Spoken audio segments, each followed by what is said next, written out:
কয়দিন যাবত থেকে মেয়ে আমার কাছে বায়না করতেছে ছোটখাটো একটা বিষয় আবদার করার জন্য। তো আজকে ফাইনালি মেয়ের আবদারটা পূরণ করে ফেললাম। হ্যালো এভরিওয়ান, আসসালামু আলাইকুম। সবাই কেমন আছেন? আলহামদুলিল্লাহ আমরা সবাই অনেক অনেক ভালো আছি। আশা করি আপনারা সবাই ভালো আছেন। মেয়ের আবদার পূরণ করব, তার সাথে বিরিয়ানি রান্না করব না, এটা কি হয়? প্রতিবারে আমার মেয়ের জন্মদিনে আমি অনেক বড় করে বলতে ফ্যামিলির সবাই মিলে, চাচাতো বোন, আমাদের আত্মীয় স্বজন সবাই মিলে অনেক বড় করি বাসায়। এই বছর কেমন জানি লাগে, আমার একদমই ভালো লাগতেছে না। তাও শরীরটা অনেক খারাপ ছিল। ওইদিকে আমার মেয়েটা ওরা খালামণিদেরকে জিজ্ঞেস করতেছে আজকে কয় তারিখ, আমাকে জিজ্ঞেস করে আম্মু আজকে কয় তারিখ, কবে আমার বার্থডে। ওরকম জন্মদিনের আগে মেয়েটা একদম আমার মাথাটা শেষ করে ফেলতেছে। আম্মু আজকে কয় তারিখ? 28 তারিখে তো আমার জন্মদিন, তো একটা কেক নিয়ে আসা নাম, ওর অনেক ইচ্ছে। আমার মেয়েটা কিন্তু আমার কাছে ওরকম কিছু আবদার করে না কখনো, যদিও করে একদম সিম্পল ছোটখাটো বিষয়ে আবদার করে। আহামরি যে একটা আবদার, ওই বিষয়টা আমার মেয়ে কখনো ওইরকম করে না। আমার মেয়েটা যখন বারবার আমার কাছে জিজ্ঞেস করতেছে আমার কাছে অনেক খারাপ লাগছে, কারণ আমার শরীরটা এত খারাপ ছিল ওই দিন। কোনো কথাই চিন্তা না করে সন্ধ্যাবেলা চলে গেলাম মার্কেটে, গিয়ে একটা ভালো দেখে একটা কেক নিয়ে আসলাম। তাও আবার কাউকে না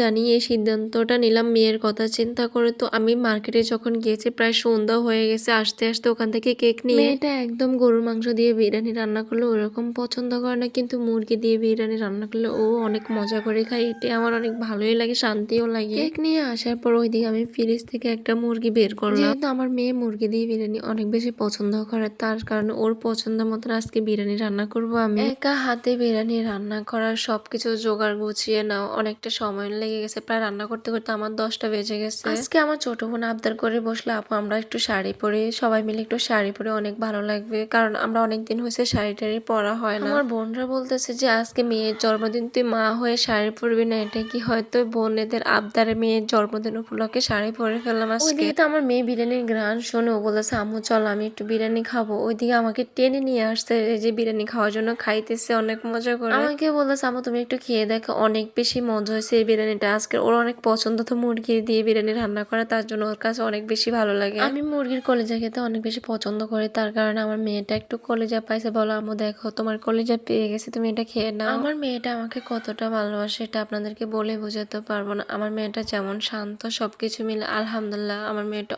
অনেক শান্ত পরিমাণে একটা মেয়ে। এখানে সবচেয়ে মজার বিষয় আমার সাথে শান্ত, কিন্তু ওর নানু খালামণিদের সাথে এত বেশি দুষ্টামি করে সেটা কিন্তু বলার বাইরে। আজকে আমার মেয়ের আবদার, বোনেদের আবদার, সবার আবদার পূরণ করলাম। মেয়ের আবদার ছিল কেক নিয়ে আসা, হ্যাঁ কেক নিয়েও আসলাম। বিরিয়ানি রান্না করতে হবে, এটাও করে দিলাম। আমার ছোট বোনেদের আবদার ছিল আমাকে শাড়ি পরতে হবে, তার মানে ওরও শাড়ি পরবো, এই আবদারটাও পূরণ করলাম। তার মানে আজকে সবার আবদারে পূরণ করে ফেললাম। আজকে কিন্তু আমাদের ফ্যামিলি মিলে সবাই করেছে। ফ্যামিলির মধ্যে কি আমি, আমার আম্মু, আমার 2টা বোন, আমার মেয়ে, এতটুকু আর কেউ ছিল না। ভাইয়ের কেউ ছিল না, আমার ছোট বোনও ছিল না, ওকে অনেক বেশি মিস করছি। আমার ছোট বোন আরো 2 দিন আগে চলে গেছে, কারণ ও জানে এবার ওর বার্থডে আমি করবো না, কারণ আমি সবাইকে বলে দিছি আমার শরীরটা তেমন ভালো ছিল না, তার কারণে এত করে বায়না করতেছে, না করেও পারলাম না, ছোটখাটো করে ফেললাম। আমি, আমার বোন, 2 বোন, আম্মু, মেয়ে, আমরা 5 জনে ছিলাম বাসায়, ওরকম আর কেউ ছিল না। যেহেতু সকালবেলা ঘুম থেকে উঠে আমার মেয়ে পড়তে চাইতে হবে 6টা বাজে, প্রতিদিনই ঘুম থেকে উঠে, তার কারণে একটু তাড়াতাড়ি করে সবকিছু শেষ করার চেষ্টা করলাম। আসলে আজকের কেকটা অনেক বেশি মজা ছিল, তার সাথে আমি বিরিয়ানি রান্না করলাম, এটাও অনেক বেশি মজা হয়েছে আজকে, কেন জানি আমার কাছে অনেক বেশি ভালো লাগছে। আমার আম্মু, আমার 2 বোন ওই পাশে খাইতেছে, আমি আর আমার মেয়ে এখানে বসে গেলাম। দেখেন আমার মেয়ে কি পরিমাণ সুন্দরভাবে খাইতেছে, আমার এটা দেখে অনেক বেশি শান্তি লাগতেছে আলহামদুলিল্লাহ। এই ভিডিওটা কিন্তু 28 তারিখে ছিল, কারণ 28